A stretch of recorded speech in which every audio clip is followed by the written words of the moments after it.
एहसन शाह जिसने अपने उस दोस्त बल्कि भाइयों से भी बढ़कर अमीर बालाज ने एहसन शाह का ख्याल रखा, उसको इतना करीब हो गया था कि उसके हर बात पे उसकी एतमाद करता था अमीर बालाज। और एक ऐसा इंसान अमीर बालाज जो कि दुनिया में उसकी कोशिश थी कि उसके जो जितने भी यार दोस्त हैं उनके साथ वो अपनी दोस्ती अपनी यारी निभाए, वफा करे। लेकिन उसके साथ उसके सबसे करीबी दोस्त एहसन शाह ने वफा नहीं की, उसने बेवफाई की। उसने 14 साल दोस्ती को वो कहते हैं ना बेच डाला और दोस्ती के नाम पर उसने इतना बड़ा धोखा किया। बहरहाल एहसन शाह गलत, उसके काम का अंजाम भी गलत हुआ। अब वो मुबैना पुलिस मुकाबले में मारा जा चुका है।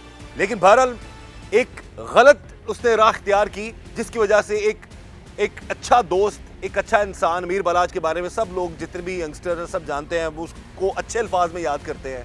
वो दुनिया से चला गया और उसका अंजाम भी ये हुआ एहसन शाह का कि वो भी अब इस दुनिया में नहीं है। अभी हम बात करते हैं कि सारे मामले के हवाले से अमीर बालाज के भाइयों की तरह उनके प्यारे दोस्त भी हैं, भाई भी हैं, उनके मौसन भी हैं। ये बात करते हैं कैसर भट्ट साहब से, क्योंकि जब इसकी दोस्ती हुई अमीर बालाज की एहसन शाह के साथ तो इन्होंने काफ़ी समझाया भी। बहरहाल वो एतमाद करता था, उसको क्या पता था, दिल का साफ था वो कि उसका जो अपना ही दोस्त धोखा कर जाएगा।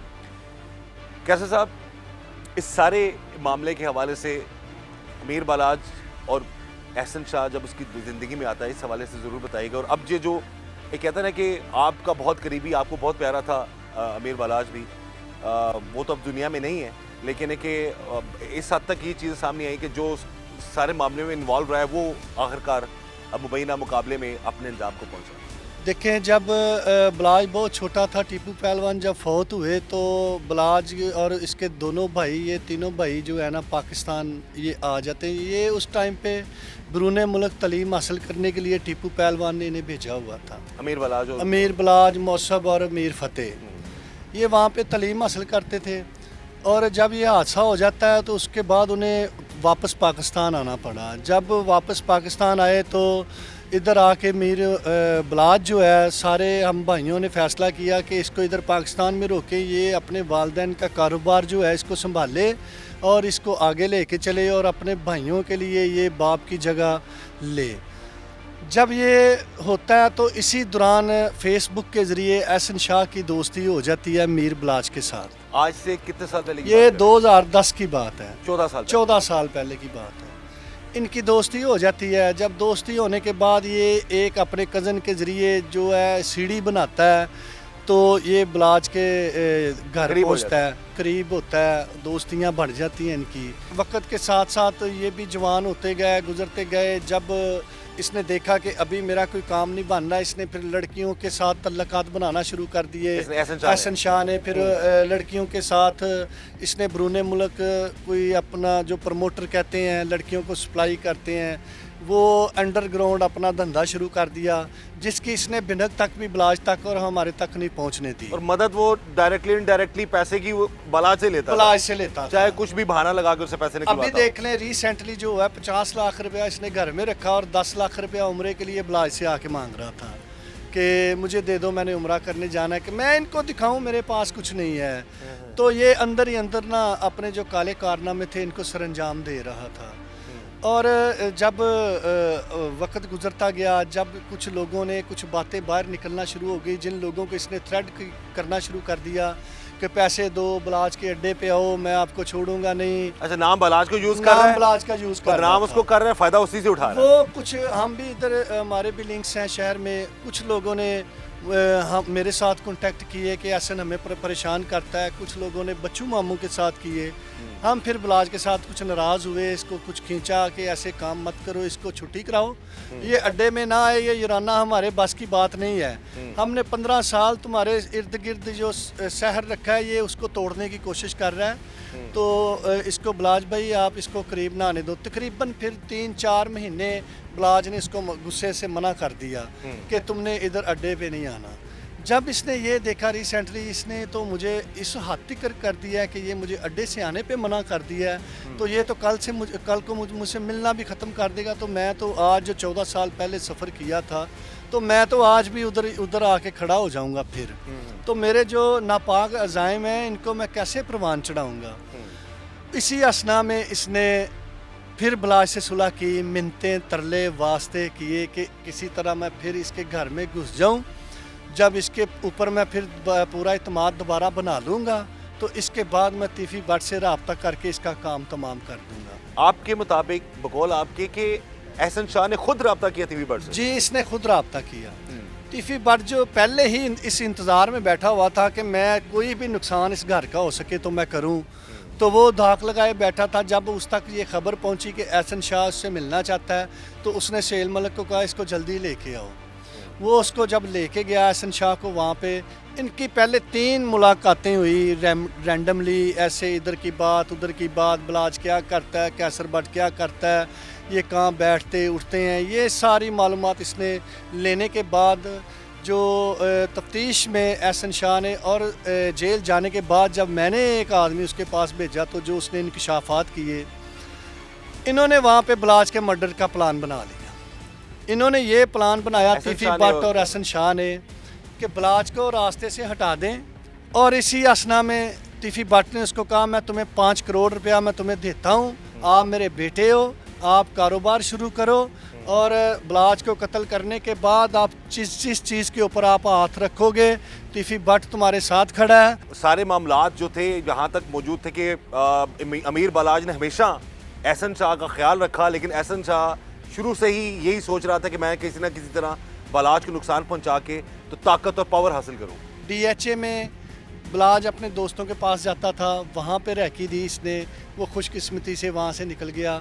और बलाज ने ये कहा, मुझे भी कहा, मुझे लगता है मेरे पीछे गाड़ियाँ आई हैं ना, तो कैसर भाई मैंने ना बड़ी स्पीड से वहाँ से गाड़ी दौड़ाई है और मैं निकल आया हूँ ना। आप इस बंदे का जिगरा देखें, आप इस बंदे का हौसला देखें कि एक बंदे को ये मरवाने का प्लान कर रहा है और उसी से पैसे ले रहा है, और ये दिमाग में सोच रहा है कि ये इसने कौन सा लेने के लिए दुनिया में रहना है। सारा इन्होंने प्लान मुकम्मल किया। शादी का इसको पता था, इसको पता था अगर मैं पाकिस्तान में रहूँगा तो इस शादी के ऊपर बलाज के साथ मुझे लाजमी जाना पड़ेगा। हाँ। अगर मैं शादी पे जाऊँगा तो हो सकता है शक मेरी तरफ आ जाए कि इसने थड़ा दिया है या इसने बताया, हम इस टाइम पे लोकेशन दी कि हम यहाँ पे हैं। देखें कितनी चालाकी शियारी पे, जब वो वहाँ पे चला गया, और अल्लाह माफ़ करे, अल्लाह माफ़ करे, नबी पाक सरकार सल्लल्लाहु अलैहि वसल्लम के रोज़ा मुबारक के ऊपर खड़े होके जिस बंदे ने ये काम किया, और अल्लाह अल हक है, अल्लाह की ज़ात सबसे बड़ी है। और लोगों ने देखा, अवाम ने देखा, जो बलाज से मोहब्बत करने वाले थे, जो पाकिस्तानी, ओवरसीज़ पाकिस्तानी, पूरी दुनिया जो ये आपका प्रोग्राम देख रही है, जो बलाज से मोहब्बत करने वाले, उन्होंने देखा कि अल्लाह का इंसाफ कितनी जल्दी और कैसे होता है। बलाज को कहीं पर भी इस सारे दौरानिए में इस पे शक नहीं हुआ एहसन शाह पे? कभी भी उसने आपसे जिक्र किया होगा मुझे लगता है कि अब कुछ असल में ना जब भी बात एहसन शाह के बारे में होती थी ना तो बलाज गुस्सा करता था ना। जितने भी गनमैन भाई उधर दोस्त हैं वो कहते थे हाजी साहब वो चंगा नहीं लगता, ओए बकवास नहीं करनी मेरे यार दे मुतल्लक। यानी कभी से शक नहीं किया? कभी भी उसने बढ़ते दम तक उसने अपने इस दोस्त पर शक नहीं किया। अपने प्यारों के साथ जितनी मोहब्बत होती है ना, जब पता भी चल जाता है ना तो दिल नहीं मानता। अच्छा, ये एडमिट कर चुका था कि जी मैं सारे प्लानिंग में खुद अपने मुंह से बोला है? ये जी बिल्कुल, ये एहसन शाह ने बोला है कि मैं सारे मामला जी मैं हल्फन ये बात कहता हूँ। मैंने अपने दोस्त को बेचा, मैंने कहा मुझे तसल्ली नहीं हो रही, आप उससे जाके खुद बात करें। उसने जाके इसके साथ बात की, उसने कहा एहसन जो बात है क्या मसला बन, उसने कहा ठीक है मैंने किया, मैंने शहर के ऊपर राज करना है, मैंने आगे चढ़ना है, मैंने ऐसी सीढ़ियाँ चढ़ना है, इसके रास्ते में कोई भी आएगा मैं हटा दूंगा। तो ठीक है मैं तीफी भट्ट के ख़िलाफ़ भी बोल दूंगा अदालत में, लेकिन बलाज फैमिली मुझे बेनिफिट क्या देगी? यानी कि खुद ही बलाज को मरवा के और खुद ही फायदा भी उठा देगी। जब उस मेरे दोस्त ने जब मुझे ये बात बताई, मैंने कहा इसको इस बात को यहाँ पे ख़त्म कर दो, इसका ज़मीर मुर्दा हो चुका है, इसको नदामत नहीं है। ऐसे बंदे जो हैं ये मुर्दार होते हैं, इनके साथ बात करने का कोई फ़ायदा नहीं। ऐसे ये बात को भी इधर दफन कर दो, ये बलाज फैमिली को इस बात सुन के तकलीफ़ होगी। ये जो भी ऑडियो लीक हुई है मुबैना तौर पर, ये अपनी बीवी से बात कर रहा है, ये इस वाले से बताएं कि अब भी बहुत सारे लोगों के जो कमेंट्स आ रहे हैं सोशल मीडिया पे, कुछ लोग ये कह रहे हैं जी कि शायद मुबैना तौर पर ये ऑडियो जाली हो सकती है। आप बताएं, अब तो काफ़ी करीब से आपने देखा हुआ है वो उसको भी, सारे मामला, तो ये ऑडियो जो लीक हुई है इस बारे में आपका क्या ख्याल है? मैं आपकी विसादत से नाजरीन को ये बात बताता चलूँ, एक एक लफ्ज़ सच है। एहसन शाह ने गद्दारी की, एहसन शाह ने बलाच को मरवाया। आपने नोट किया कि ये कॉल में कह रहा है कि उस बंदे का नाम मत लेना। हाँ हाँ हाँ हाँ हाँ, कोड वर्ड्स में बात कर कोड वर्ड्स में बात कर रहा है कि उस बंदे का नाम मत लेना क्योंकि उसको फिर पता चल जाएगा। ऐसे ही हुआ। वो रिकॉर्डिंग जब जेल हकामात ने सुनी, वो एक थड़थल्ली मच गई कि हमारे एक महकमे के बंदों के ख़िलाफ़ ये बंदा जेल में हमारी बैठ के इतनी बड़ी साजिश कर रहा है। ऑडियो लीक हुई और जो हमारी पंजाब पुलिस है ये भी चौकस हुई। इन्होंने इसको फिर रिमांड पे लिया, जो एक मुकदमा इसका अभी रहता था उसके ऊपर रिमांड पे लेके जब तफ्तीश इससे की तो इसने सारे इंकशाफात जो हैं फिर किए, सारा बता दिया। बहरहाल अभी आपको इस सारे मामले में नाजरीन जो चीज़ें सामने आई हैं वो यही है कि गलत काम का गलत अंजाम है। एहसन शाह ने अपने एक बहुत ही प्यारे दोस्त अमीर बलाज के साथ धोखा किया और वो शख्स मरते दम तक उस पर एतबार करता रहा, मरते दम तक उसने एहसन शाह का ख्याल रखा और जाते जाते 10 लाख रुपया भी वो अपने दोस्त को दे गया उम्रे के लिए। लेकिन वो ये नहीं जानता था अमीर बलाज की इस शख्स के दिमाग में क्या चल रहा है। और उसके बाद फिर फर्दर अब जो मुबैना ऑडियो सामने आई है उसमें भी जो चीज़ें सामने आई है, वो जो बात हो रही है वो दोस्त है या मियाँ बीवी हैं। पता तो ये चल रहा है कि मियाँ बीवी हैं दोनों, यानी कि वो औरत जिससे बात कर रहा है एहसन शाह वो उसकी बीवी है। तो उस चीज़ों उसमें भी ये चीज़ सामने आई है कि सारे मामला जो है किस हद तक ये खतरनाक बन चुका था और ये अगर बाहर आता तो बाहर आकर ये क्या क्या नुकसान कर सकता था। बहरहाल जो भी मामला हैं, पुलिस का जो मौक़िफ़ है इस सारे मामले में वो ये है कि वो बरामदगी के लिए, निशानदेही के लिए कहीं पर लेके जा रहे थे और डेफिनेटली उस पर, उन पर पुलिस पर बकौल पुलिस के हमला हुआ और उस दौरान जो है एहसन शाह जो है वो मारा गया है। बहरहाल गलत काम का गलत अंजाम है। हम यही दुआ करते हैं कि कोई किसी की ज़िंदगी में एहसन शाह जैसा दोस्त ना हो जो अमीर बलाज जैसे दोस्तों के दोस्त, यारों के यार को दगा दे, उसके साथ बेवफाई करे और उसको मरवा डाले।